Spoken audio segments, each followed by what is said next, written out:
The epic return of a mainline Resident Evil game has left fans wondering how this would stack up against earlier entries. With Resident Evil Village receiving very mixed reviews, with people either calling it not scary enough or just doesn't have the same atmospheric approach that 7 did, people were wondering if the scary element would return in this new game and bring back the Resident Evil that we all come to love with the rebooted franchise in Resident Evil 7. And I absolutely have to say that this game did more than enough to bring us back to where we were. The days leading up to this game, the reviews came out showing a game with unimaginable potential to release. And with the reviews, it was rivaling that of last year's Game of the Year, Expedition 33, as the highest rated game of all time. And as the writing of this review, the game has reached 5 million copies and is the highest rated mainline Resident Evil game since Resident Evil 4 in 2005. So obviously, I went into this game with the highest of expectations and was absolutely blown away by this game, and I had to continue it until I got the platinum with how great it was. The level of action, horror, and nostalgia all rolled up into one was such a beautiful just combination that I just fell in love with it instantly.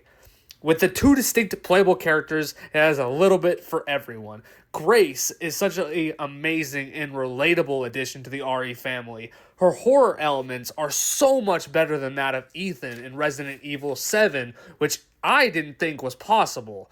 But her voice actor, Angela Santabano, did a phenomenal job with it, and every scream, cry, emotion had me shook. I believe that she could very easily overtake anyone for Performance of the Year with how amazing she was in her acting. Her sections, especially in the first person, which is what I played, obviously you could change it between third and first to your preference, were absolutely terrifying, and I think the girl is on par as one of the best stalkers since Mr. X. And on Insanity, even with Requiem, which is the strongest weapon in the game, she could be some of the craziest crap to ever exist. Now, Leon, on the opposite side, was so action-based that I could have sworn he was aura farming the entire game. From the moveset to the guns, everything about him was just awesome. It was the perfect blend of going from the scary sections to basically being John Wick Kennedy in this game, just out here whooping zombies' asses.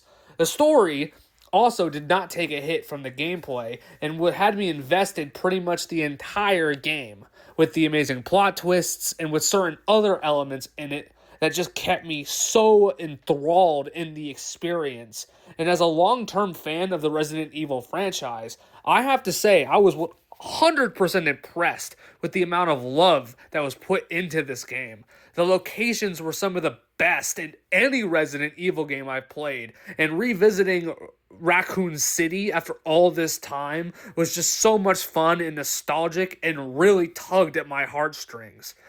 The enemy variety was also amazing, and I never felt like it was overdone or got bored with it. And I realistically had no complaints at all on the game, and is easily a 10 out of 10 for me, and a major player for Game of the Year, and 100% the best Resident Evil game I've ever played. After achieving the platinum, I had dropped about 30 hours in the game, and I had to say, every second of it was amazing, and I did not want to have to stop playing it.